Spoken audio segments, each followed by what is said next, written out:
It's been over 4 years since Michael Jackson died, but he continues to make headlines, some of them coming out of a Los Angeles courtroom, where his mother is suing for damages over his death from a powerful anesthetic in June 2009.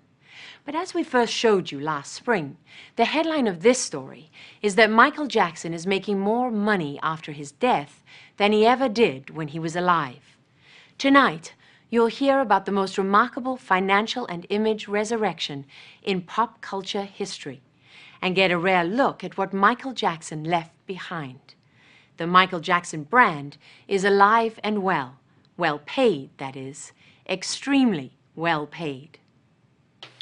The story will continue in a moment.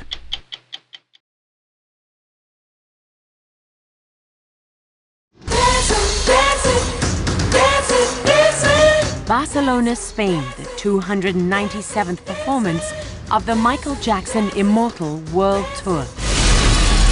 Cirque du Soleil produces the show, featuring their acrobats and contortionists. But Michael Jackson, or at least his music, is the star. We sold 230,000 tickets in 2 days in Japan. We did 90,000 people in Moscow, 190,000 people in Mexico City alone.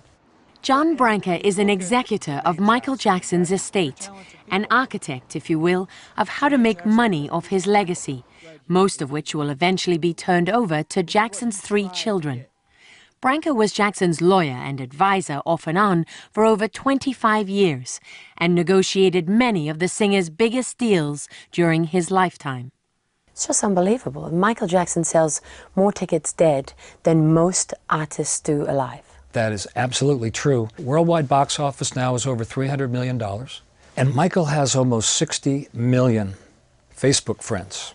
He's the biggest selling artist on iTunes, and he's sold approximately 50 million albums since he passed away. It feels like you can't talk about all those great things about Michael without talking about the fact that his image was so battered and tarnished by the time of his death. Have his fans just forgotten about all of that? About all the weirdness? As managers of the estate, we don't really pay attention to the tabloids. We look at the Michael that we knew, the real Michael, the artistic genius, the visionary. The real Michael Jackson also told Ed Bradley on 60 Minutes that he let young boys sleep in his bed. You can't run away from that, right? You can't hide from it. Well, I don't recall that interview, and I just know the Michael Jackson that I knew was somebody I considered, a very honorable person. John Branca chooses his words carefully. Another subject he doesn't like to discuss is Michael Jackson's family. Jackson's father and some of his siblings challenged Branca as executor and the validity of Jackson's will.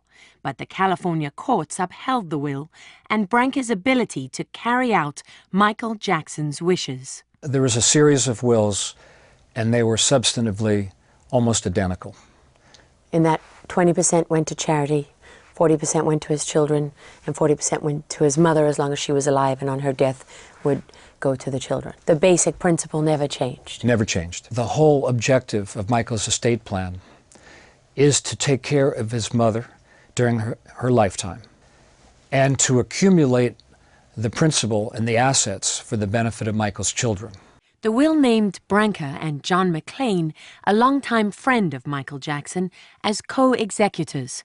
Jackson's crippled image was not the only thing they had to contend with. At first glance, Michael Jackson left more debt than anything. The day he died, Michael Jackson had about $500 million in debt. Zach O'Malley Greenberg is a senior editor for Forbes magazine, and he's been covering the estate since Jackson's death. How much did his lifestyle and his personality have to do with his debt? He never stopped spending like it was the 1980s.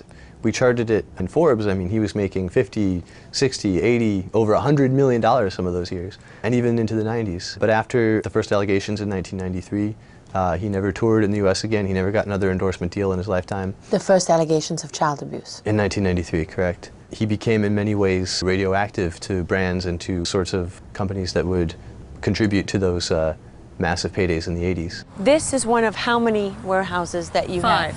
You can see how he spent his money and some of what made up his extravagant lifestyle in this California warehouse. Wow, the Neverland. That's the actual sign from Neverland? That is the actual sign from Neverland that was over the gates. Karen Langford was friends with Michael Jackson and worked with him from 1981 until his death. She's now the archivist for the Jackson estate. There are rows and rows, floor to ceiling, of Jackson's possessions, most of it never seen publicly since he died. This warehouse is 20,000 square feet. Every inch of it is full. There are antiques and video games from Neverland Ranch. His Grammys. Best R&B vocal performance, male, 1983, Billie Jean. And 30 years of cars he never wanted to get rid of. Are these all Michael's cars? These are some of them. Some of them? Some of them. More cars. More cars. There's another Rolls Royce. Yeah, well, there's a few. Did he drive any of these cars? He did drive on occasion.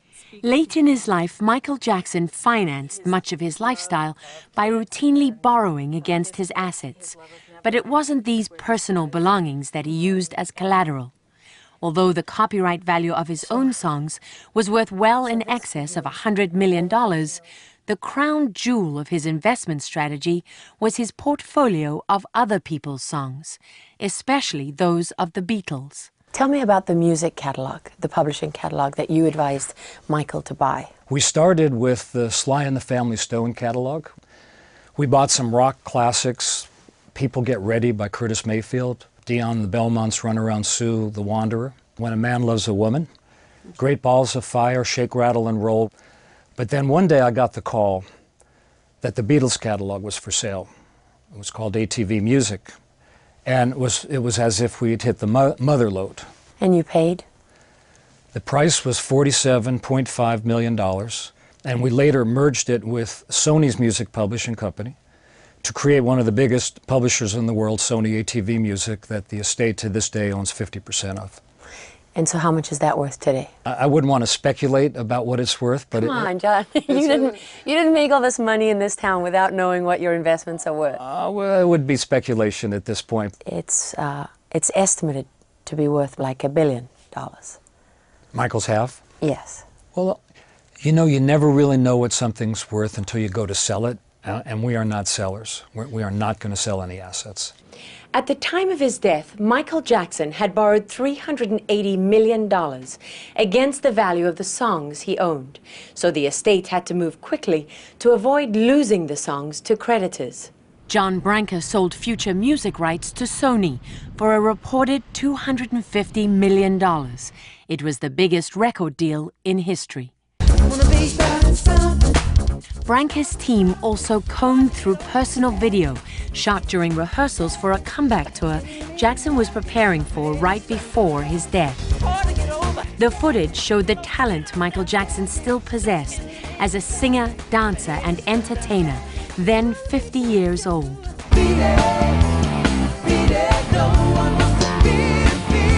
It was made into a movie called This Is It and was released within months of Michael Jackson's death. So far, it's made over $500 million. A lot of companies got on board with Michael Jackson once they saw the success of This Is It, and once they saw, you know, Sony investing $250 million for that record deal. You know, then you see Pepsi coming back and doing an endorsement with him. You see Cirque du Soleil coming in and doing the show. You know, I think that those first couple deals proved that Michael Jackson was no longer radioactive. So death erased all his sins, or even possible sins, or suggestion of sins? I think his death caused people to remember him as he was in the Thriller years. You started to hear Billie Jean and Beat It and Thriller on the radio all the time. I think that transported people back to the mid-'80s when Michael Jackson was at the peak of his career. That's what the Jackson estate and Cirque du Soleil gambled on. Michael Jackson's 1983 Thriller video helped the Thriller album become the largest selling ever. It had 7 hit songs on it.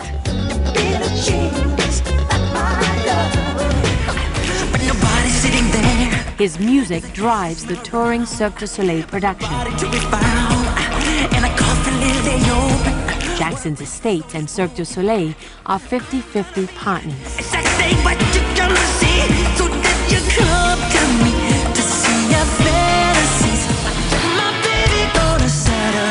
And while this show is expected to continue touring for years, a new production opened this summer in Las Vegas. It's called Michael Jackson 1, and we were allowed in to watch one of the final rehearsals. This show features more of classic Michael Jackson choreography and more of Cirque du Soleil's signature acrobatic production, created by founder Guy Laliberté. Do people come here to see Michael Jackson, or are they coming to see something else? So I think people are coming here, yes, because they're passionate about Michael. So it's very tricky because you're touching an iconic figure, and you have to be careful because the bass fans there are very, very difficult and demanding. Making money on Michael Jackson's legacy is one thing. Keeping it is another. John Branca needed a team of lawyers to navigate a litany of claims against the estate. There were so many claims that were filed, and I can honestly tell you that most of them were ridiculous. Most of them were absurd. People making paternity claims and claims to have written all the songs that he ever wrote. And you know, when you have an estate and you're in front of a court, you have to take these things seriously. Every single one? Every single one. Settling some, throwing some out? Throwing many out, settling the ones that we thought were valid. There's a couple that are still pending. Also still a work in progress is the sorting of Michael Jackson's effects. Michael Jackson, personal clothing? Mm-hmm. This is what he wore. There's that famous jacket. There it is. Wow. That's amazing. This is one of the safes that we have, and Karen Langford showed us some of the more valuable items, which are kept in this safe, like this sequined glove he wore while on tour. It's estimated to be worth over $80,000 at auction. Can I touch it? sure, Gently. gently. Wow, it's kind of heavy. Mm-hmm. Look at that. I mean, you can't look at that without...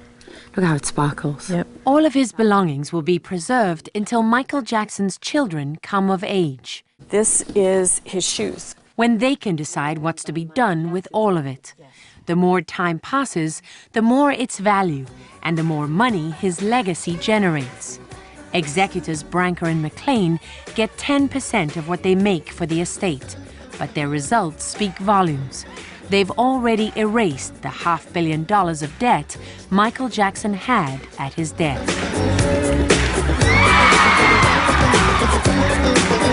Since Michael Jackson died, the estate has taken in over $600 million. But he died in 2009. He died in 2009, and he made... It's in 4 years, roughly 4 years. 600. Over $600 million, and that's more than any single living artist has made over that period of time.